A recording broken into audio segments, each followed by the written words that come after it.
총장님도 감사드립니다. 이렇게 나와주셨어요. 혹시 위원장님 이번에 그 3개 기관이 한 보안 컨설팅 결과를 받아보고 저는 사실 굉장히 충격적으로 또 경악했습니다. 위원장님은 어떻게 받아들이셨습니까? 예, 저희도 많이 강조를 했습니다. 생각하는 것보다 많이 취약하구나라는 그런 관점을 생각이 알겠습니다. 들었습니다. 혹시 위원장님 우리나라에서 우리 국민의 개인정보를 가장 많이 보관하고 있는 그런 공공전산 시스템이 어딘지 아십니까?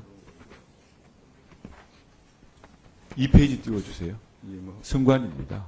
예. 통합선거인 명부를 포함해서 선거관리 시스템에서 4,430만 명의 우리 유권자들에 대한 성명과 주소, 생년월일들이 등재되어 있습니다. 국내 최대 규모의 공공전산 시스템입니다. 그 페이지를 잘 봐주십시오. 이 내용이 보시면은 행안부가 가지고 있는 정부24는 우리나라에 가장 많다는 그 정부의 공식 그 홈페이지입니다. 홈페이지에 들어간 사람이 2,173만 명입니다. 그만큼 선관위가 가지고 있는 통합관리 시스템이 크다, 중요하다 이런 내용입니다. 그럼 선관위가 가지고 있는 위원들 중에 이 중요한 선거관리 시스템에 대해 가지고 선관위 직원으로서 사이버 해킹에 대응하기 위한 정보요원이 근무요원이 몇 명인지 아십니까? 6페이지 띄워주십시오. 3명입니다. 정보 보안 업무 담당자가요. 그 중에서 의미 있는 자격증을 가진 속칭 말하는 전문가는 1명입니다, 여러분. 위원장님. 이런 상태가 지금 우리 선관위의 사이버 관련된 보안에 대한 그 관련자에 대한 관심도입니다. 그럼 그 관련 업체를 몇 개인지 아십니까? 그럼 외부 업체랑 같이 보안 업무를 같이 할 텐데 외부 업체는 3페이지 띄워주십시오. 한 곳입니다. 사이버 보안 내부 전문가도 1명이고 사이버 보안 외부 용역업체도 1개입니다. 2페이지 다시 한번 가봐 주십시오. 여기 보시면 국가에서 가지고 있는 행안부가 가지고 있는 여기에 보면 보안업체가 몇 군데입니까? 22군데입니다. 22군데가 1차 11개 업체가 보안망을 가지고 있고 또 2차로 11개 업체가 보안망을 가지고 그 중요한 개인정보들을 지키기 위해서 해킹으로 방지하기 위해서 최선을 다하고 있는 것이 현실입니다. 선관위는 1명과 1명의 용역업체를 가지고 그렇게 하고 있는 겁니다. 더 중요한 사항을 가지고. 그리고 우리 선관위 직원들의 보안 의식이 어떻습니까? 그 중요한 선거관리 시스템에 접근하는 비밀번호가 뭔지 아십니까? 1, 2, 3, 4, 5입니다.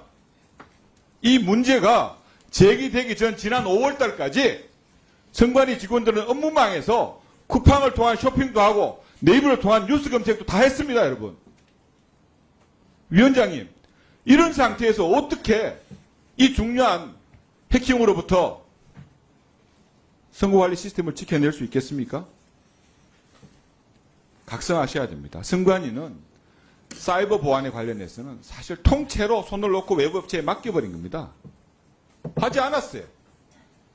그러면서 내부 조력자가 없이는 해킹이 불가능하다고 하는데 지난 2년 동안 북한으로부터 해킹 당했던 7번 차례 내부 조력자가 그럼 있었습니까?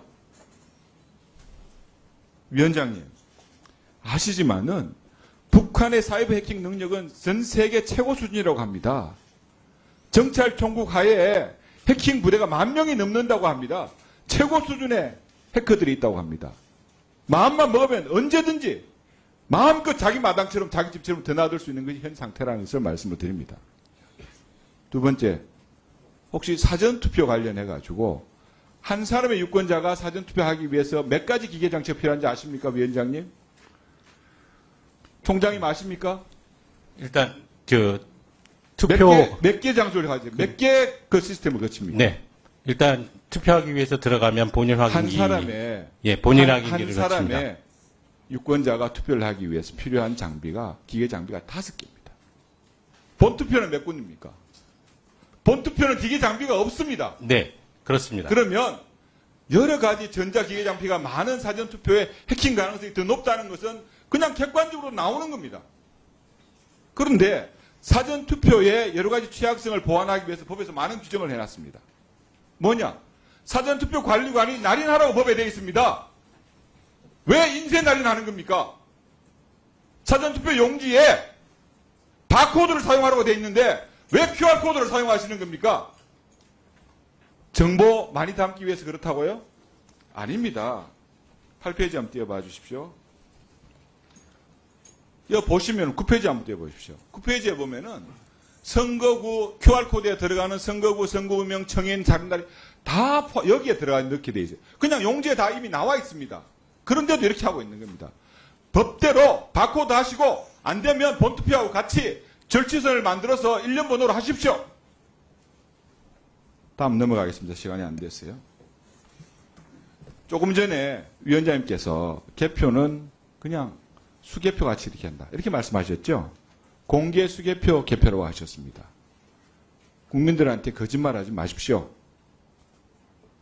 개표 방식은 갖다 부어놓으면은 개표 사무원들이 투표지 분류기에 집어넣기 위해서 일정 매수 단위로 정리합니다. 정리해서 분류기에 집어넣어가지고 그걸 돌려가지고 그 결과를 내는 겁니다. 거기에 무효표나 재확인 대상지 분류만 되는 겁니다. 그러고 난 다음에 이 내용을 심사 계속이라는 데는 절차를 갖춰서 거쳐가는 겁니다. 그런데 이런 개표 방식이 수개표 방식이라고요? 이게 공개 수개표 방식이라고요? 아닙니다. 이거는 분류기를 통한 개표 방식, 기계식 방식이고 전자식 방식입니다. 우리나라의 개표기, 선거 장비, 해외 수출된 거 아시죠?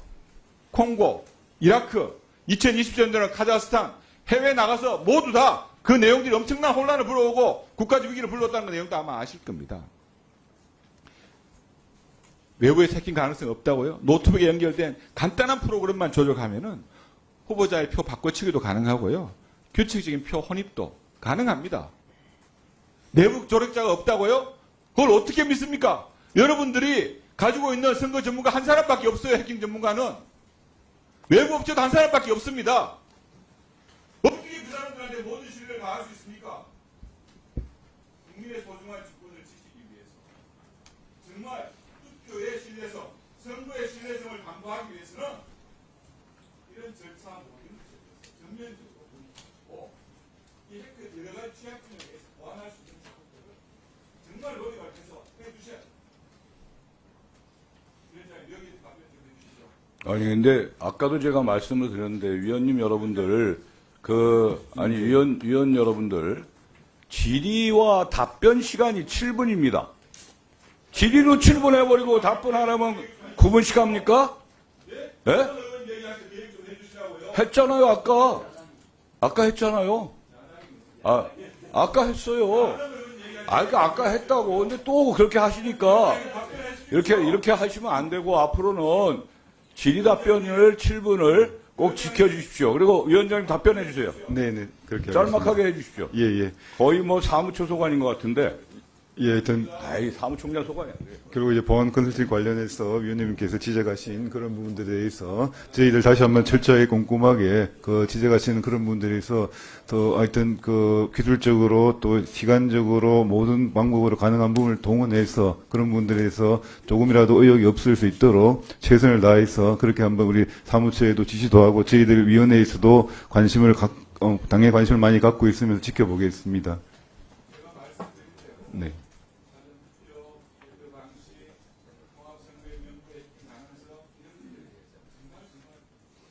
네.